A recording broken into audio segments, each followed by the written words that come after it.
नमस्कार दोस्तों, स्वागत है आप सभी का स्टूडेंट सॉल्यूशन क्लासेस में। और आज हम पढ़ने जा रहे हैं बाजार दर्शन।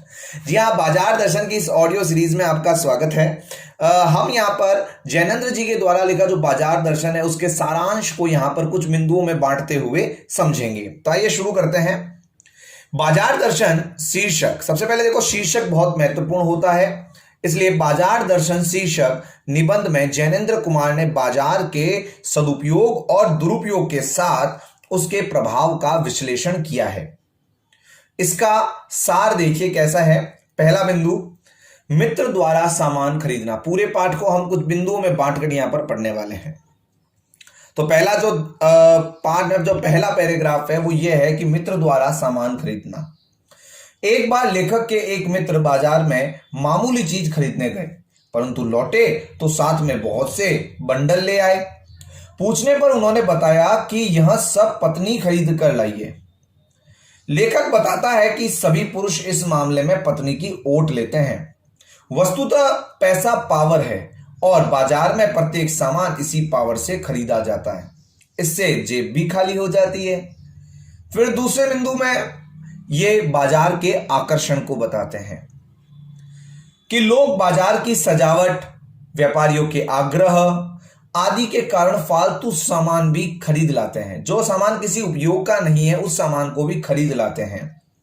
बाजार में सजे सामान का आकर्षण उसे खरीदने का आमंत्रण देता है, बुलाता है ना, लेकिन बुलाती है मगर जाने का नहीं। तो बाजार जो है वो आकर्षण उसे खरीदने का आमंत्रण देता है और ग्राहक अनावश्यक यानी बिना मतलब की, जो उसे आवश्यक नहीं है, अनावश्यक सामान भी खरीद लाता है, भले ही बाद में वह पछताता भी है। फिर लेखक जो है वो तीसरे बिंदु में आते हैं। फिर लेखक जो है वो अन्य मित्र का एक प्रसंग और बताते हैं। पूरा विश्लेषण कर रहे हैं 360 डिग्री पर अन्य मित्र का प्रसंग। लेखक एक अन्य मित्र का उदाहरण देता है। वे बाजार गए परंतु शाम को खाली हाथ लौटे। उनकी समझ में नहीं आया कि क्या ले और क्या न ले। लेने का मन तो करता है परंतु उसकी चाह का पता नहीं है। वस्तुतः चाह की पूर्ति करने में परिणाम अच्छा नहीं रहता है। फिर चौथे बिंदु में बाजार का जादू। बाजार में एक जादू है और यह जादू आंख की राह काम करता है। मतलब कि आंख को एक राह बना देता है हमारी आंखों में और हम उस जादू की तरफ अट्रैक्ट होते चले जाते हैं, आकर्षित होते चले जाते हैं। परंतु उस जादू की भी एक मर्यादा है। जब जेब भरी हो और मन खाली हो तो ऐसी दशा में यह जादू खूब चलता है। जादू रोकने का उपाय यह है कि मन खाली ना हो। आप जब भी बाजार जाए तो आपका मन खाली ना हो, आप निश्चिंत होकर जाए कि आपको क्या खरीदना है। यदि आपका मन खाली होगा तो आप लेने जाएंगे कुछ, उठा लाएंगे कुछ और भर जाएगा घर में बहुत सारा कुछ कुछ कुछ। मन में सब चीजें खरीदने का विचार आता है, परंतु जादू उतरते ही पता चलता है कि चीजें आराम के स्थान पर आलस्य बढ़ाएगी। इससे स्वाभिमान भी बढ़ता है और संसार की जकड़ भी बढ़ती है। फिर पांचवा पॉइंट आता है कि खाली और बंद मन का अंतर। खाली मन क्या है और बंद मन क्या है। बंद मन का अर्थ है शून्य हो जाना। शून्य होने का अधिकार केवल परमात्मा को है। बंद मन का मतलब आप शून्य हो, आपको कुछ पता ही नहीं चल रहा है। और शून्य, शून्य का मतलब परिपूर्ण। परिपूर्ण कौन है? वो परमपिता परमात्मा ही है। मनुष्य तो अपूर्ण है, इससे उसका मन इच्छाओं से शून्य नहीं हो सकता।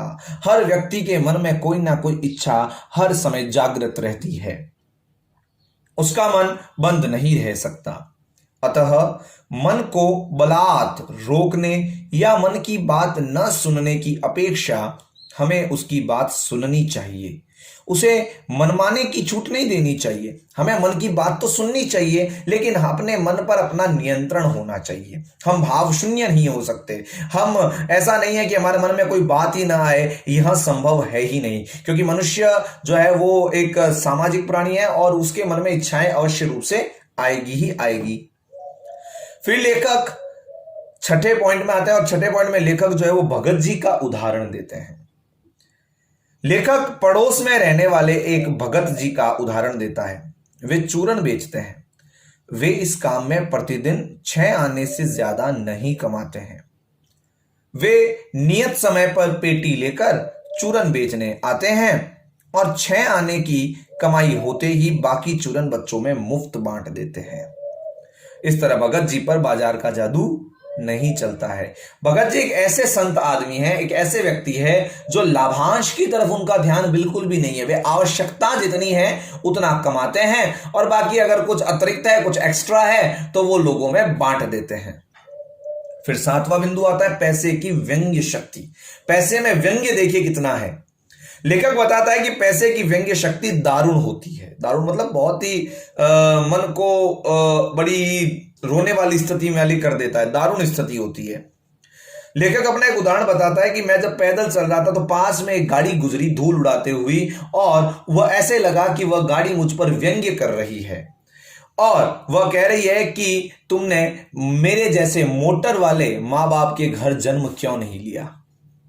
यह व्यंग्य शक्ति अपने सगों यानी अपने परिचितों के प्रति कृतज्ञ बना डालती है, उनकी कृपा को बिल्कुल भी ध्यान नहीं रखती है।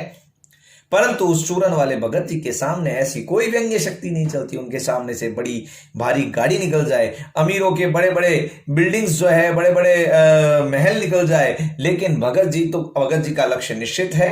वे किराना की स्टोर पर जाते हैं, वहां जाके जो फिक्स उनको जीरा और जो लेना है वो लिया, घर आए, चूरन बनाया, जो उनको इनकम करनी है वो इनकम हुई और बाकी चूरन बच्चों में फ्री फ्री फ्री बांट जाते हैं। इसलिए उन पर बाजार का कोई जादू नहीं चलता है। बाजार की सार्थकता। लेखक बताता है कि वही मनुष्य बाजार को सार्थकता देता है जो जानता है कि वह क्या चाहता है। अब देखिए, जो बाजार की सार्थकता है, मैं उसको थोड़ा सा और बड़े लेवल में समष्टि के ऊपर अगर देखूं तो जीवन की सार्थकता भी बच्चों यही है। यदि हम यह जान जाए कि हमें चाहिए क्या, हम किसके लिए पैदा हो। देखो, वह व्यक्ति जो है ना, उसको एक संज्ञा दी गई है, द्विज की संज्ञा। द्विज किसे कहते हैं? संस्कृत के अंदर शब्द अपने आप को टोन करते हैं, अपना अर्थ स्वयं बताते हैं। तो द्विज का अर्थ होता है 2 बार जन्म लेने वाला। अब आप सर 2 बार जन्म कैसे लेते हैं? देखिए, जब हम पैदा हुए यानी कि हम गर्भनाल से जब अलग हुए तब हमें पता चला कि हम वास्तव में स्वतंत्र इकाई है। मैं हूं, ये माँ है, ये वो है, ये वो है, ये पिता है, हमें सब पता चला। ये हमारा पहला जन्म है। दूसरा जन्म होता है जब हमें यह पता चले कि मैं क्यों पैदा हुआ, मेरे जीवन का उद्देश्य क्या है, वह हमारा दूसरा जन्म होता है। तो जीवन की सार्थकता और बाजार की सार्थकता जो है उसको हम एक साथ देख सकते हैं। लेखक बताता है कि वही मनुष्य बाजार को सार्थकता देता है जो जानता है कि वह क्या चाहता है। जो अपनी परचेजिंग पावर के गर्व में रहते हैं वे बाजार को व्यंग्य की शक्ति अर्थात विनाशक शैतानी शक्ति ही देते हैं। जिन्हें ऐसा लगता है परचेजिंग पावर, ये खरीद लिया, वो खरीद लिया, वो खरीद लिया, वो दूसरे लोगों के सामने व्यंग्य का कारण बन जाते हैं। वे लोग बाजारूपन अर्थात कपट बढ़ाते हैं तथा सद्भावना घटाते हैं।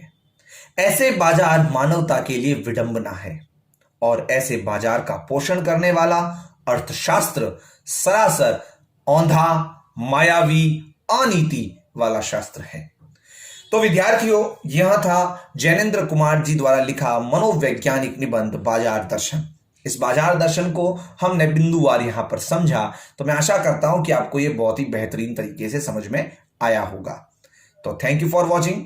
देखते रहिए, सीखते रहिए और अब तो सुनते भी रहिए स्टूडेंट सॉल्यूशन क्लासेस ज्ञानशाला के साथ। धन्यवाद।